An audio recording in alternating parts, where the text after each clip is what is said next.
We gon' run it, hit the field, blast off, watch them all fall. This is AFC North talk. Got me hype, it's about to be a touchdown. Got the Ravens, Steelers, Bengals, and the Browns. Are you listening? It's time to get it hype. Tune in when the season poppin'. Yeah, we going live. Ay, knock 'em out. Ay, first down, going hard. Yes, indeed. AFC North talk. Let's go. Ay, AFC North talk. Welcome everybody back here, AFC North Talk. Here we are. Like I said, we're gonna be doing shows back to back. Preview is today. Review was yesterday for the week before Thursday night. So we have a game tomorrow too. So it's exciting. AFC North showdown, a rematch. But before we get with that one, Steelers playing the Mandos. And before the year started, we didn't thought this game was a big deal. It's just another game. Like in the great things of the schedule, this was just put it there. You're gonna see an exciting rookie, but the Commanders are gonna be really good. Show me the people that thought the Commanders were gonna be good. I wasn't one of them. I'm not gonna hear it be fronting, but right now they are good, especially offensively. One of the top offenses in the league. I think they are third, on points, but I could be wrong. Jared, I think this is the highest offense that the Steelers defense has played yet. So your expectations on the defensive side against this offense, how do you think the Steelers attack this Commanders offense? Yeah, I mean, it's going to be their biggest test of the year so far. Commanders are top 5 in points. Jaden Daniels is top 5 in like every advanced metric, EPA, adjusted EPA, success rate, CPOE, all of that. He's done tremendous stuff this year. He and Terry McLaurin are one of the most dangerous duos in football. So Joey Porter Jr. is going to have to be locked in. The pass rush. I mean, we just saw they added Preston Smith via trade. So going to need another big outing from TJ Watt. Going to need to. I'm looking forward to the interior matchup here with Keanu Benton, Cam Hayward, Larry Ogunjobi going up against the interior of the Commanders' offensive line. Offensive line for the Commanders has played much better than expected this year. So we're going to see how they fare against arguably the best defensive line in football, and I think that's going to be one of the bigger deciding factors here. If you look at the run game for Washington, they got 3 guys that they typically rotate with Austin Eckler, Brian Robinson being the top 2, and then Jeremy McNichols being that 3rd guy that can rotate in and get a few carries per game as well. So offensively, man, they've done a really good job. Cliff Kingsbury's done a really good job in terms of the scheming and the play calling. The big thing is that if Jaden Daniels gets time to just sit back and let things develop and just chuck it, we've seen this year that good things have tended to happen when that is the case. Even when he doesn't have time. I mean, against Cincinnati, you got a free rusher in his lap and still launched a touchdown to Terry McLaurin to all but seal the win. So when it comes to deep balls in this game, Russell Wilson isn't the only one who can throw those moon balls. Jaden Daniels has been very good at doing so this year as well. So defensively for Washington, they've been a lot better over the past 5 weeks. They started off the year, they were bottom 5 in EPA defensively in DVOA. In the past 5 weeks, they've moved up into, I believe, 11th. So we're seeing guys like Frankie Louvu play really well. That is traded for Marshawn Lattimore, who I would fully expect to play on Sunday. Bobby Wagner still doing his thing in the middle of the defense, even at his age. And then Jeremy Chinn's been awesome at safety. So they've got a lot of guys on that side of the ball that are playing Dan Quinn's defense very well. Mike Sanders, still the rookie cornerback, has been playing really good football. Even Emmanuel Forbes is like improving. So I'm liking everything about what the Commanders have done this season. And, it's two teams that I don't think a lot of people expected to be in the positions that they're in right now. I highly doubt anybody outside of Landover, Maryland was pounding the table saying that the Commanders would be 7-2 right now.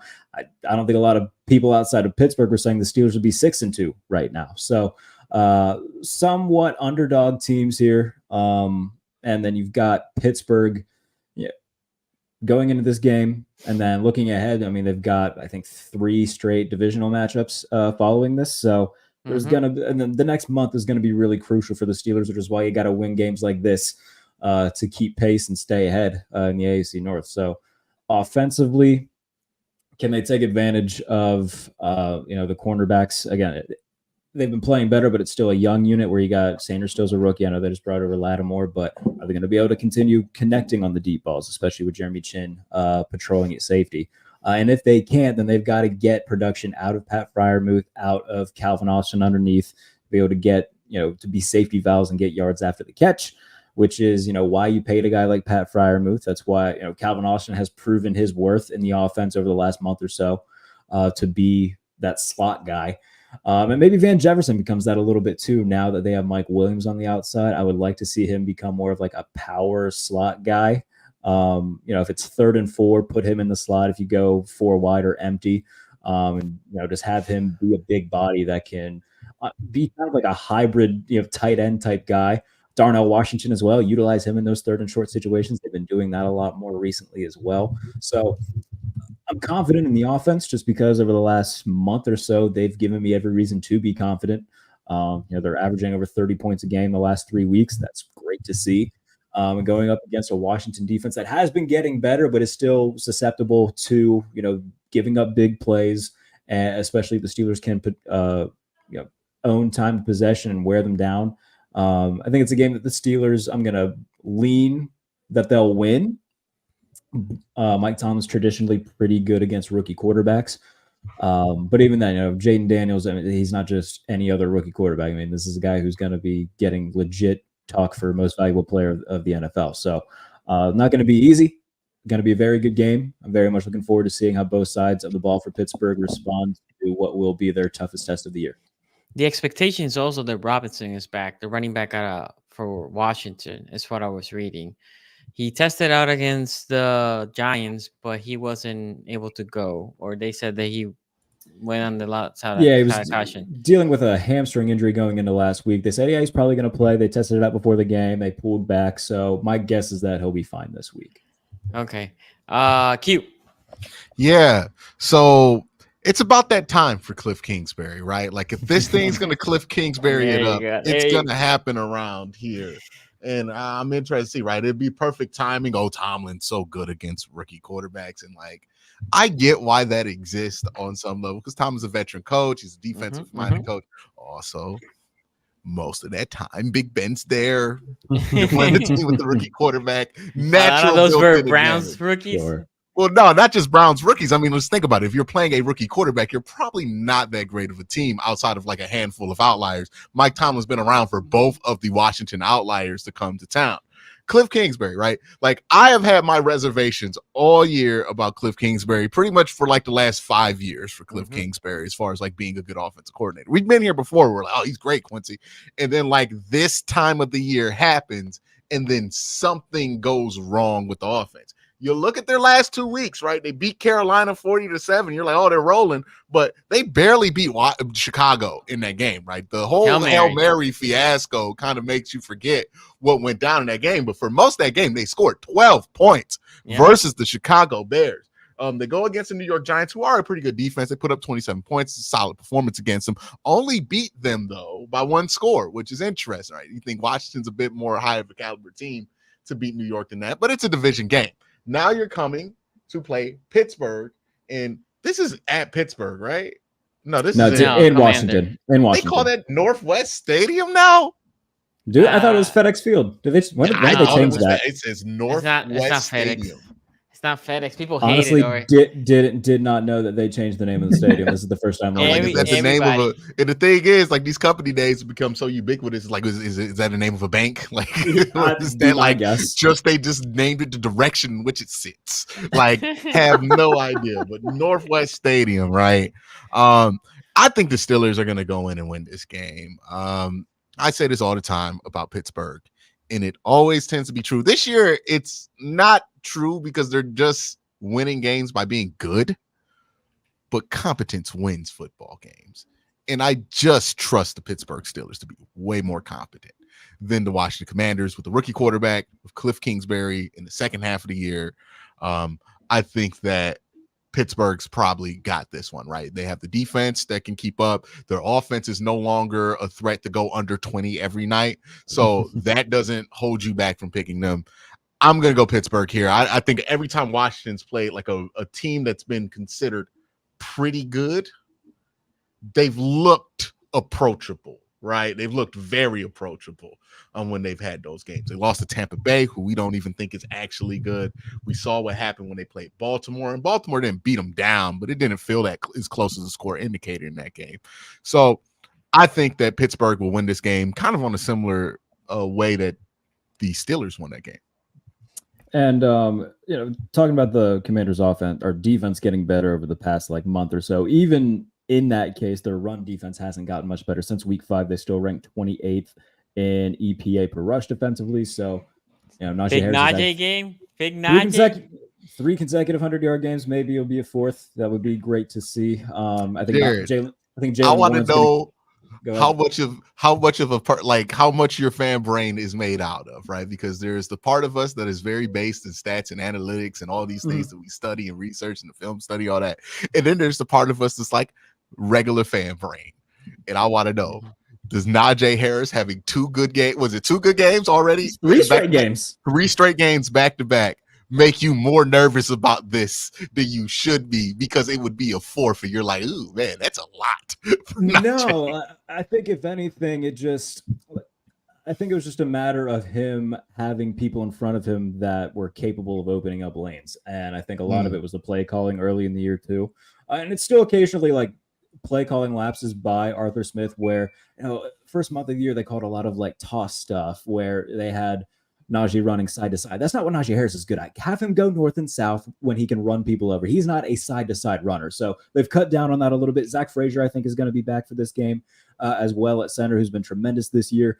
I think that this has just been one of those things where if he's got a more competent offensive coordinator, a better offensive line, and he himself is just playing well too. It's just been a perfect storm. So even if it's not a 100-yard game, if he goes like 20 carries for 89 yards, I'm happy, especially if Jaylen Warren's contributing out of the backfield, which he's been doing a lot more over the past couple weeks. Could be a big game on the ground for both guys. So hey, who knows? Maybe Jaylen Warren feels due for a big game. Maybe it's his time to have like a ginormous performance. We'll see. But I do think that the ground game for the Steelers can run wild against a Washington defense that is susceptible to that. Big Najee game incoming. By the way, Q, you had a bet with somebody, right? About Najee making I don't know how many yards. I can't remember. I guess whoever with like 1,500 yards or something like that. It was big. That person was, they were hyped. No, I think it's like yards per carry or something like that. I don't know. Somebody have to show me exactly what the bet is. They have to clip it. Ace. Yeah, I think this is going to be an exciting game, man. I think you get 2 teams here, like Jared said, and like you guys have said, weren't really expected to be at this level or playing at this level coming into this game, right? You talk about Jaden Daniels, possibly Rookie of the Year candidate, going up against this Pittsburgh Steelers team that's 25-6 against rookie quarterbacks in the past. However, this is a little bit of a kind of a different situation. The other thing that's interesting as well is the Commanders are 4-0 at home. And the Steelers are 3-1 on the road. So who's going to end up kind of coming out on top on this one? For the Steelers, when you look at the offensive numbers or when I'm looking at them from the splits, you got to take them with a grain of salt because one offense is with Justin Fields, another offense is with Russell Wilson. So I'm not putting too much stock into that. We know that their offense can score. However, on the Commander side, we know about them, right? Second offense in DVOA. Total offense at home, they're number 1. Here's the thing that shocked me. Total defense, they're also number 1 at home. And then when you look at some of the other numbers, they're number 1 rushing offense, number 2 pass defense, number 13 passing offense. By EPA, they're 9th. The Steelers are 17th. When you look at the defense, though, Steelers have that advantage in terms of DVOA. They're 8th. Total defense, they're 19th, but that's not where the Steelers kind of really do their thing. For the most part, it's within scoring defense, which is where the Commanders actually struggle. So even though they're number one in total yards in terms of the Commanders defense, they are 29th in scoring. So they're allowing teams to score, even though they're not allowing much yardage. And the Steelers are seventh when it comes to that. Now, we know that the Steelers are going to be able to also get turnovers. They're fourth in the league in terms of turnover differential. The thing that's interesting to me, though, is I expected the Steelers to have a higher defensive sack percentage. They're 23rd, whereas the Commanders are third from that perspective. And then from an offensive line perspective, in terms of allowing pressures, the Commanders have only allowed 17%. So I think this game is one in the trenches. I also think it's one with which team can score more. And when it comes to comparisons in terms of these two offenses, you've got one really explosive offense with the Commanders at 12% of their plays being explosive. And then you have a Steelers team that isn't as explosive at 9%, but clearly they're starting to kind of put it together with some of these tools that they have. How much is Mike Williams going to play? How much is Marshawn Lattimore going to play with them both being on new teams? I'm not sure. Obviously, Marshawn Lattimore is going to affect the Commanders secondary in a positive light. I just don't know how much on a kind of short turnaround that he'll be able to do something there for them. I'm going to go out on a limb and say that I just trust Jaden Daniels at home to score slightly more. So I'm going to go with the Commanders 30, Pittsburgh 27. I think Pittsburgh continues to still score, but I think that Jaden Daniels and them find a way to pull it out there at the end. So you're expecting a shootout, Ace? I'm expecting a shootout. I think both of these teams can score. I just think what makes the Commanders so hard outside of the Bears game, which I think that's a good one to look at. But outside of that, I think the up-tempo offense that they run, because they run the most up-tempo out of anybody in the league, it just makes it so hard for you to have the right packages in. It kind of catches defenses off guard. So I think it's just going to end up being a shootout. And I think Russell Wilson brings something different in what we've seen from the run game and some of these guys that like Calvin Austin that are starting to emerge here. I think we just see two teams that are going to be able to score the football. Is that your expectation as well, Jared? More of a shootout game? I think you just froze for a second. And cute. Do you expect more of a shootout type of game? What in the Mandos and Steelers? No, I think this is going to be like a regular scoring game. Like I think both teams 20 something to 8, 19 or 17. Yeah, whatever. or like like a 25, 23. Like it's going to be somewhere in that 20. What's the over under for it? Yeah, I had it here, and the over under for this game is 44.5. And this is Pittsburgh plus 2.5. So they're giving points for the Steelers. Basically a pick on. The home team usually gets a -3. Mm-hmm. So it's a -2.5 for Washington.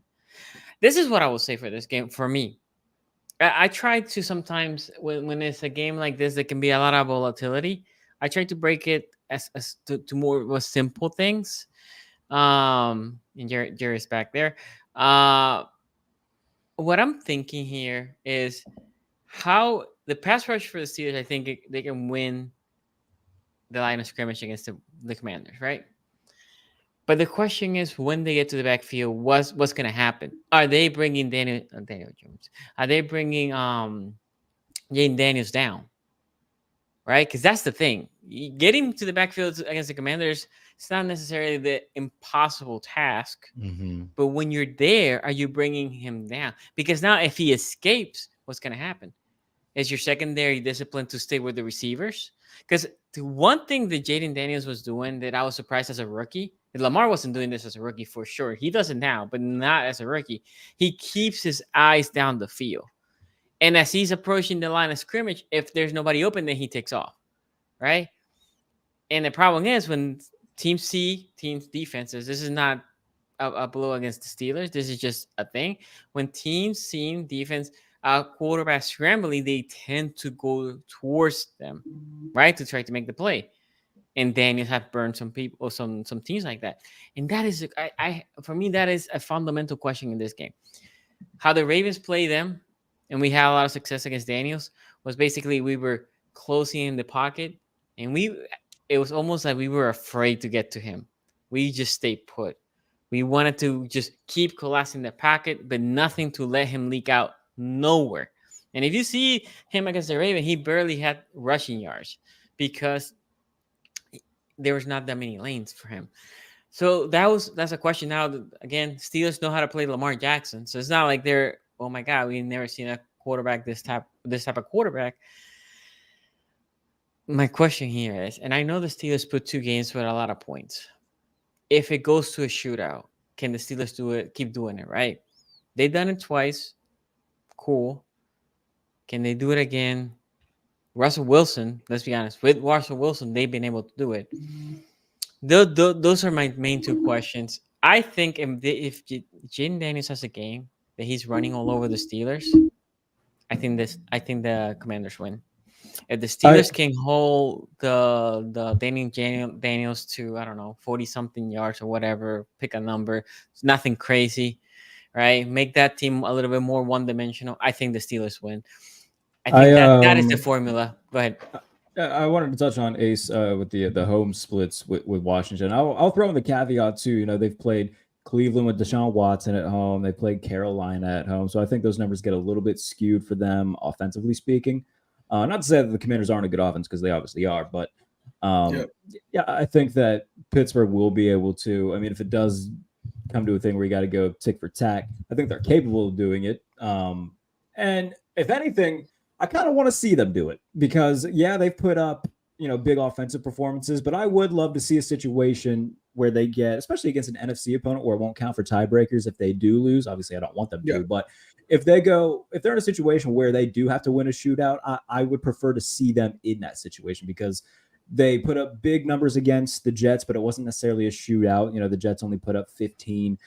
The Giants, again, it wasn't a situation where it was a high-scoring game and, it was blow for blow. I wouldn't mind seeing them in a game where their offense has to be like, I think against the Giants, like the offense is like 55-45, 60-40 in terms of who's carrying the load. I want to see a game where the offense is definitively carrying the load and carrying them to a win. So if it does come down to a situation where they win 37-30, you're worried about the defense, but again, you're going up against a really good offense, so it's not going to worry me too much. If anything, it gives me more confidence in the offense that they can score that many points. Yeah, so I did actually look at it, because I was like 4-0, who have they played? But then I looked at who the Steelers played. That's also fair. 3-1, and they got a win against Atlanta. They beat Denver. They lost to the Colts, and then they beat the Raiders. So I kind of figured it was a little bit of a wash, because neither one of them were playing, too crazy a teams. I don't know. I think Atlanta's a decent win to start off the year. It was how Atlanta's playing, but you play Bo Nix. You play a Raiders team that's hot garbage right now. So I can get that lore then. By the way, the Northwestern, that is a federal credit union, so a bank. There we go. It was a bank. It's a bank. I knew it was federal a credit union. Not a bank. Well, credit union. I knew it had something to do with money. By the way, the Commanders are 2.5-point favorites in this game at home. Minus 2.5. So the ELO forecast has them 56. I expected it to be Pittsburgh. ELO forecast has them 56% of a chance of them winning, which I thought it would be Pittsburgh. Yeah, that's surprising. My score prediction is, I'm not sure if it's gonna be a shootout or not, but I think Commanders by 3. That's the game that I have. I've been actually voting for. Hold on. I thought you said Steelers. Did you just switch to Commanders? No. I said that I can see the path either way, right?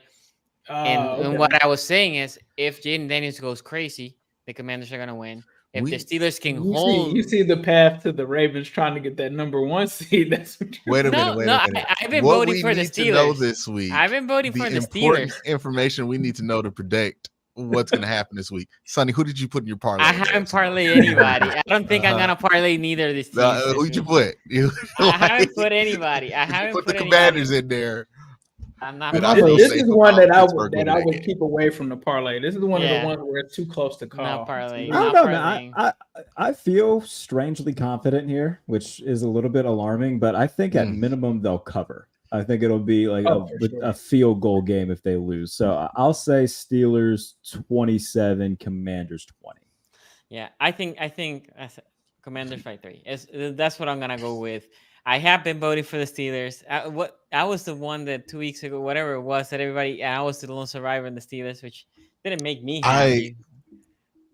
I will have to say too, as much as I'm like, hey man, when's that shoe gonna drop on Cliff Kingsbury?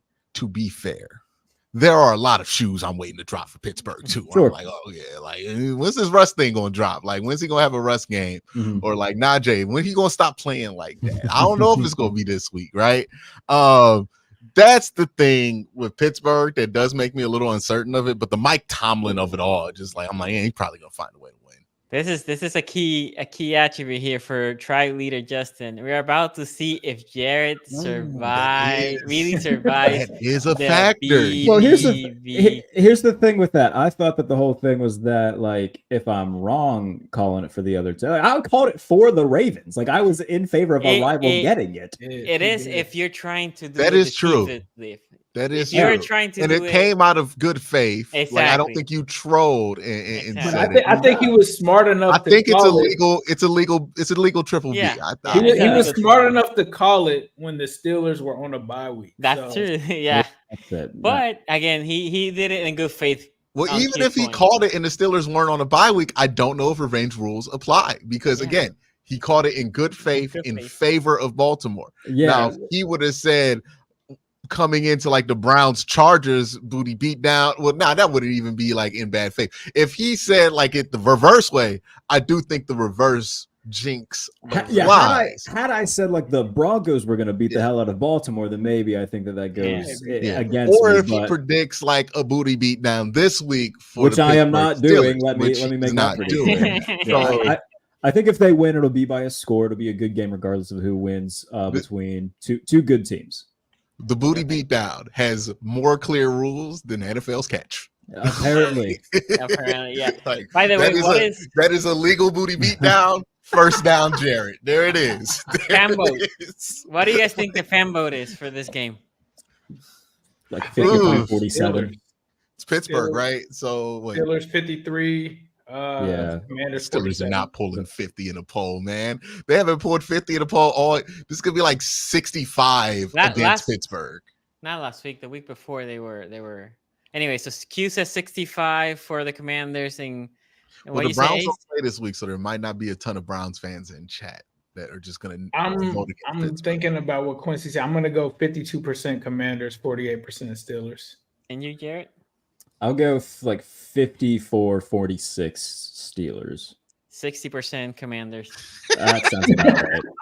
I want to say they haven't put 50 all year, man, and it's made way more sense than this week to give them 50%. They didn't pull 50. Like I think the Steelers played somebody just straight up ridiculous that they didn't get a 50%. No, they got. I'm gonna tell you, they got 50% only once, above 50%. It's probably the Raiders game. Broncos. It was the no. It was the Raiders game, and we were saying because I think the Raiders were almost 40%, and I think you made the point like how are you gonna pick the Raiders almost 40%? It was something. It was something like that. Anyway, they played the Jets, and like the Jets got like 70% of the vote that week. Yeah. Okay. Let's go now. The Giants, they didn't get 50% on. Like, I don't think that was the game. It's crazy. So Ravens, Bengals rematch, AFC North. This is a game. I think Jared, you predicted this game like 5 weeks ago because you said Bengals are gonna clean out all the way to Baltimore and they're gonna beat that game, and then both teams are gonna be tied. I think it's your prediction coming to this game a while ago. I want to see if you change your prediction now. Very interesting game. Before we get started, because this is important stuff, let me tell you injuries. And for the Ravens, Brett Urban is out. Isaiah Likely is out. As Q knows him as number 5, or Jalen Armour-Davis, he's doubtful. And there's an outside chance that Mitchell plays. He had 3 full practice. Marcus Williams back in the lineup. Who? Yeah, Marcus. Yeah. He played like 80-something% of snaps last week. That's good. And then for the Bengals, Ace, and you can correct me if I'm wrong, Higgins is doubtful. Seuss is, I call him Seuss, but Orlando Brown Jr., he is questionable. Yeah, I think Orlando Brown and I think BJ Hill are trending towards playing. BJ Hill, which for me, BJ Hill is the biggest one. I know you guys are gonna talk about T Higgins, but B Hill was a monster against us in that first game. But Ace, I think I would like to hear from Jared and Q first, and then we can finish it up. Yeah, okay, Jared, what is your thoughts on this game? Well, I mean, I gotta let the haterade flow. I want the Bengals to win this game more than I want my future children to be successful. Like I'm already so tired of hearing about Baltimore, bro. Like Jesus, You did not bet your children's success on a Thursday night football game in November, brother. Bro, like I am so ready just to see the Ravens get beat by like 20. That would be so great for me. Whoa! Hold on! I didn't say it was gonna play happen. under review. I said play it under review. Challenge flag. That was close. I said it would be great. That was uncomfortably close. That was close. Let the jury know that I said I would like to see Jared, it, not that I think it will. We might have to bring this to a poll. Was that a booty beat down, chat? Absolutely not. 1 for booty beat down, 2 for not. We'll vote to see if this goes to a poll. Should that go to a poll for a possible booty beat down infraction? I'm actively saying that I'm not calling a booty beat down. Yeah, but it was a spirit of a booty beat down. Yeah. like you put your hands up, but somebody fell. Right? Is that like a like when? Oh man, I'm trying to think of something. You good. wanted like, that booty beat down so much that you put the future success of your kid. Yeah. I want like. I would be very happy to see it. I would be very happy to be talking about a game in which the Bengals win by like 3 scores. That would be awesome. I don't think that's going to happen because the defense worries me, and I think we're going to see an extremely similar game that we saw a few weeks ago, where it was just a back and forth type thing. The thing is, if it does get in that situation, the Bengals lead by multiple scores, can they not blow it? And that's the thing that we got to worry about now. You didn't take care of business at home. You're going to Baltimore. You're going to a Baltimore team that's feeling itself right now after a big win, a dominating win over a Denver team that I think a lot of people were expecting more of a fight from, except me, who called the booty beat down and was correct on it. So I do think that with the Bengals comes this. Obviously, there's a lot of drama surrounding the Jermaine Burton stuff. We already talked about that yesterday. Ace, did you say T. Higgins is playing or he's not? He's not playing. Okay, so that right there worries me. I would love to pick the Bengals to win, and now that I'm feeling like they won't, maybe they will, and they'll prove me wrong. I would also like to know. Trying to fix it. I would also like to know what Lamar Jackson's record is in prime time. If anybody Very can pull that up, maybe. I can give you that. And I'm sure it's not bad. I'm sure it's pretty solid. So. My heart says Bengals. My head says Ravens. It just becomes a matter of which one I decide to listen to here. Ooh, it's Thursday night at home, too. That's what I'm saying. For Baltimore, yeah. This Thursday night on the road. I remember he lost a game to Miami when they absolutely should. Oh, bro, yeah. It's like 2 in Miami, and they just blitzed the piss out of him all game, and they could not answer for it. Yeah, and then people were convinced that that's how you stop Lamar Jackson for 2 weeks, and then it wasn't how you stop Lamar Jackson. I think that there is a theory to it. There's a tried and true way to beat the Ravens, and the Chiefs show us how to do it every year. It's stack the box, dare them to throw the ball 17-8. 17-8. Okay, I mean that's worse than I thought it was going to be. It's still good, but there's also the factor of like the Bengals struggle against the Ravens. That does need taken into consideration here as well. The same thing that I take into consideration when the Steelers play the Ravens. Like Lamar Jackson's only beaten the Steelers once. I'm pretty sure Joe Burrow's only beaten Baltimore once with Lamar Jackson in the lineup, if I'm not mistaken. Yeah, with Lamar Jackson, yes. Yes. I wanted to throw in that important caveat. Was that in the playoffs? No, they beat Tyler Huntley in the playoffs. Oh yeah. I don't remember the game in which they beat. I think that didn't Joe have a 500-yard game against the Ravens? 525, Yes, right? did. There we go. Yeah, Sonny went on the week before saying T. Higgins should get traded or something. Yeah, yeah. Put that in one of my worst takes. By the way, but let me clarify. My take was more like they were using him, right? Yeah, That it was wasn't that he thought he was bad. It was they like he weren't thought that using. he was being underused, and then he Yes. got 200 yards. It was the Dasani. It was the Dasani comment for you. You know how you said that this Dasani and then he blew up, but that was on the good side for you. But for me, it was on the bad side. Yeah, so I mean, I would like to see Cincinnati win this game just because it would be good for Pittsburgh as well, especially if they win. They would have a 2-game lead in the division. That would be great. All signs, like I said, point to the Ravens winning this game just because they're the healthier team right now. I think that they're the more complete team, especially with no T. Higgins in the lineup and all the drama going on behind the scenes with Jermaine Burton. Do we know what's happening there, Ace? Is Burton going to play? What are they doing there? Burton is expected to play this week. There we go. Man, wouldn't it be so poetic if he had like a George Pickens-esque game after he's like done bitching about something? It's the George Pickens post bitch game that Jermaine Burton will have, except it's Jermaine Burton post missed walkthrough game. Maybe we'll tell stories about this in the future to our fellow AFC North children about the Jermaine Burton game. It's kind of crazy to miss a walkthrough. It's insane to miss a walkthrough. Like I don't understand. That's a rookie. Yeah. Like he's not like a 10-year vet. Like, I don't really need to go to the walkthrough. My man, you just got here. Like that's kind and you had character concerns in the draft. What are you doing? Well, what's funny is Jamar Chase, they asked Jamar Chase, did he ever miss a walkthrough? And he was like, yeah, I did my rookie season. And they were like, which game was it? He was like, the Ravens game. The one where he went off for like 200 yards. And they were like, so did you have to like apologize or anything? He was like, nah, my play made up for me missing it. You know what? That's enough for me. That's enough for me. The Bengals win and a Jermaine Burton breakout game after a tumultuous PR week for the rookie from Bama. The Bengals are 6.5-point dogs. At minimum, I think they cover that. So Yeah, I'll pick with that's a big spread. I agree. That is huge. I'll pick with my heart and I'll say Bengals 33, Ravens 30. Got it. Q. Yeah. Thursday night game at home is the thing. Like, this is such an important game for Cincinnati Bengals. They need to win this game. I think that the Ravens need this game too, right? Because they're behind Pittsburgh in a division race. Yeah. Game. Yeah, it's my gut's telling me to take Baltimore here. Just because they've been the more consistent team. Cincinnati, I don't think they've struggled as much against the run lately, to be fair to them. But Derrick Henry in that run game is clearly different, right? Like, I think even if BJ Hill is there are some holes that they can exploit.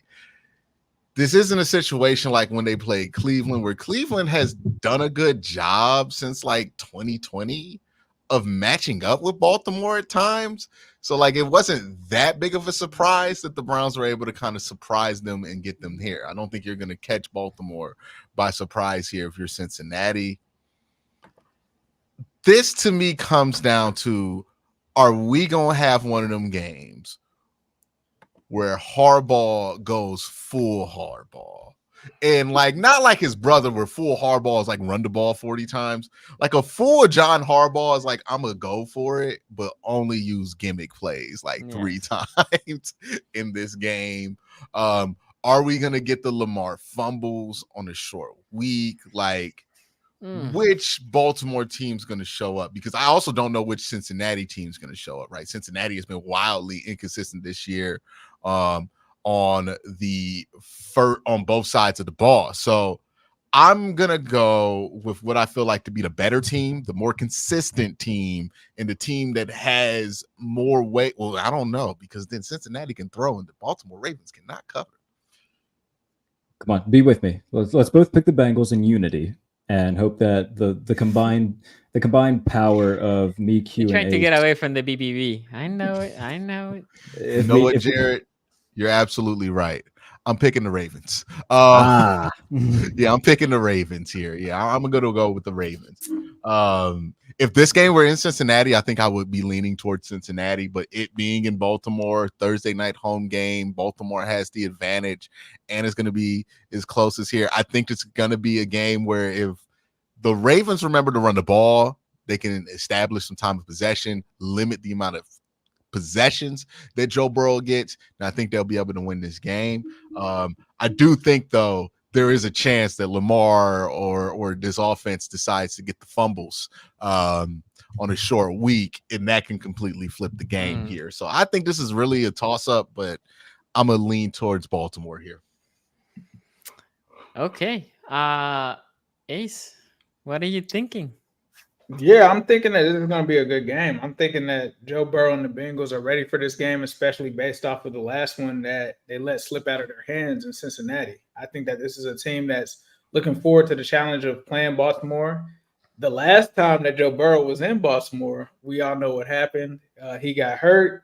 They screamed at Joe Burrow, and he hasn't been back to MNT since then. And I think that that's going to be – I know it sounds like a trivial thing, but Joe, in my opinion, does not forget things. I think he's had this one circled. I think he's had it circled before the season, even more so than the Cincinnati game versus the Ravens. And I think going into this game, both teams have something to prove. Obviously, Baltimore right now has just been on fire since that game against the Bengals offensively. And so I think they come into this game expecting to be explosive. I don't know how much Deontay Johnson is going to play in this game. That's something to monitor. So I do fear for the Bengals in terms of their secondary.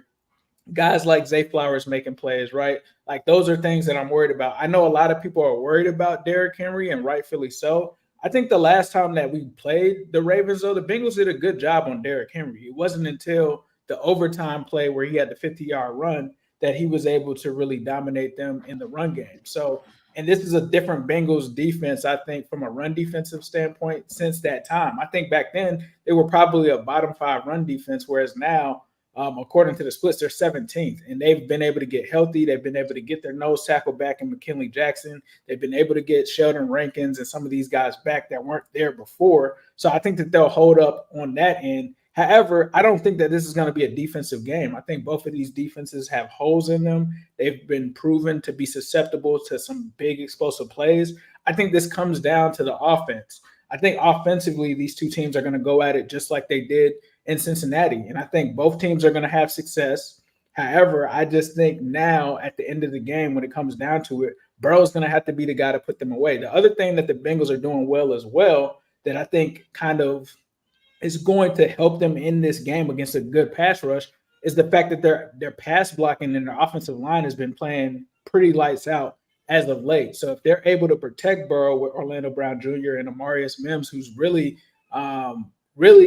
came into his own from the offensive line perspective, that's going to help them. The difference as well, I think now, is Chase Brown, who he was a few weeks ago, and Chase Brown now is a more seasoned, explosive player, and he's coming off of one of his best performances. So the only thing, though, is this is probably one of the toughest run defenses that he's going to face. But I expect them to actually get him involved in the passing game. Now, T. Higgins being out is definitely going to be something to pay attention to. But I think that the Bengals have learned, especially this season, playing without T. Higgins, a game plan that they can utilize to get around that. I think Mike Gesicki is a guy that could potentially make some plays and step up there. You're always going to have Jamar Chase, whether they put him in the slot or not. That's going to remain to be seen. And then Jermaine Burton. This was a guy that was expected to get 8 to 10 targets. The Ravens aren't really familiar with Jermaine Burton as it stands right now, and he's somebody that I feel like could catch them by surprise. Now, Eric All is going to be out of this game.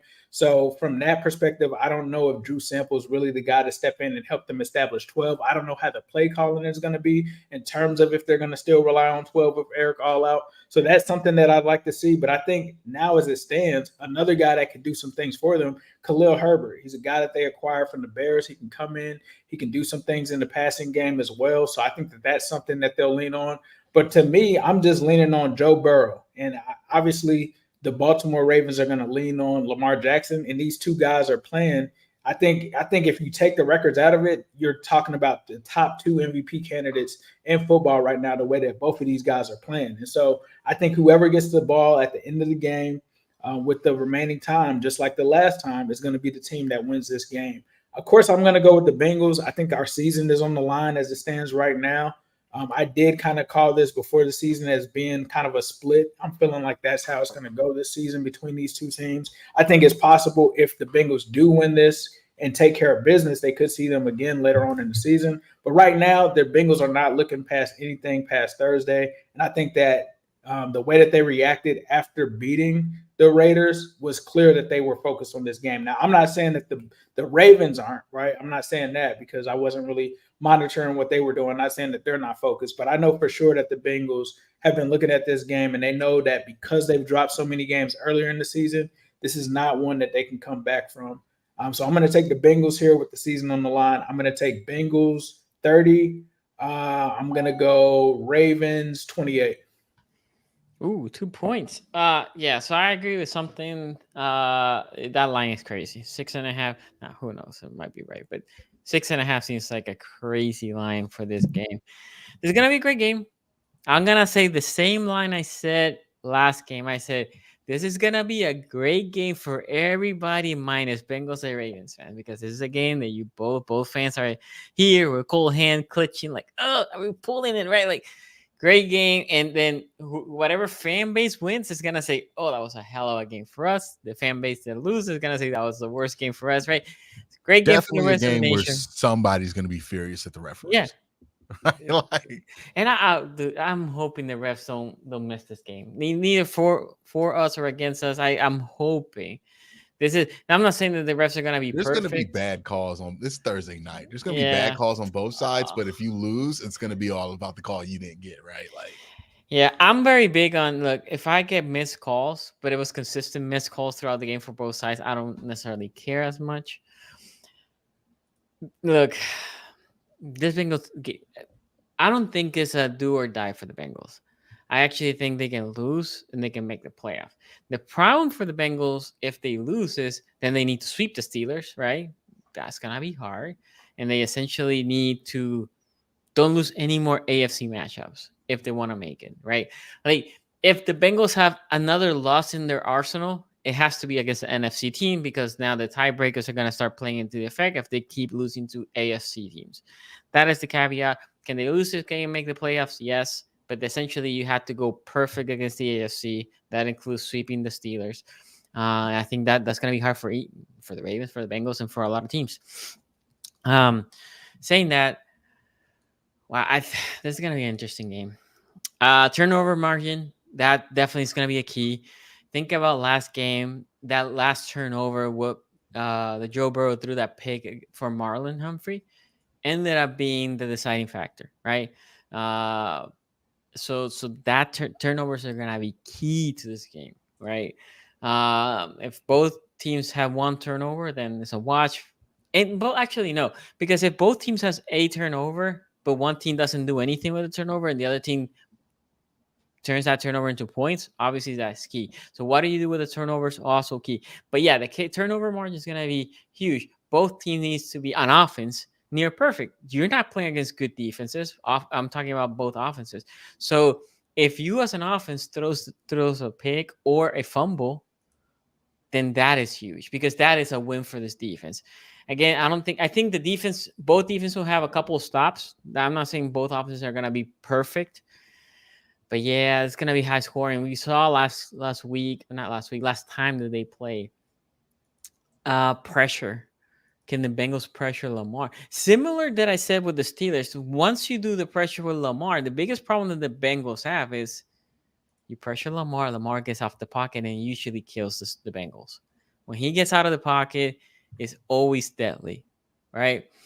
You almost are, like I said, how we play against the Commanders. You almost want to almost not, it's insane to say it, but not rush too hard and just enclose that pocket. But Lamar has been deadly for the pocket this year too. Like Lamar games has been elevated. So it's very hard. On the running side, I agree with you, Ace, that you guys you played very well against Henry. B.J. Hill was outstanding in that game. Penetration, he was eating Falele for lunch, breakfast, dinner, snacks, anything. So he was getting penetration. Now, I would say this, Henry has been playing better. So you take Henry from week 1, week 2, week 3 and to now. He has been playing better as he understands this offense more. While has been good on the running block, it's just passing block has been completely out of trash. I still maintain that. Oh my God, it's just hard for me to pick where's gonna be that slight deviation. Travis Jones for us is back, looks to be healthy. That's big, right? Because Chase Brown's running well. We don't have Urban. We weren't really playing Travis Jones much because he was hurt in the past couple of weeks. I think if Chase Brown has a good game, that will move well for the Bengals. Chase Brown has a bad game, or we can control him, then I think that allows the passing game to sit back a little bit and potentially make a stop here or there. But if Chase Brown's just running all over them, that could be problematic for the Ravens. And I will maintain the same thing for the Bengals. One of the things that they will, like Ace was saying, is for the most part they control the running game, right? And that allow them to have a couple stops. Think about even after the pick. It wasn't like the Ravens score. They put a field goal there, a long ass field goal, right? Because the Ravens really weren't running well the ball, and that allowed the Bengals to blitz and sit in the passing, right? So it's gonna be very interesting. This is a game that is so hard to call. Zay Flowers is another key. Zay Flowers is playing way better now than what he did before. Similar to Chase Brown's, Ace was saying, Zay Flowers playing better. A guy that had 2 touchdowns in this game last time, I say as likely he's not playing. Now, Mark Andrews also playing better since that game, right? He's been trending up since been more and more removed out of the injury. I'm with you, Ace. Field goal game, 2-point game. It comes down who has lost the ball, who doesn't make the mistake. I think the line is kind of crazy, 6.5. I'm gonna go with my Ravens. Thursday nights usually pull for the home team. The Ravens also, I know Joe Burrow looking for that chip in the shoulder, getting injured last time he went to M&T Bank. The defense of the Ravens were talking this week like, hey, we really didn't think we won this game.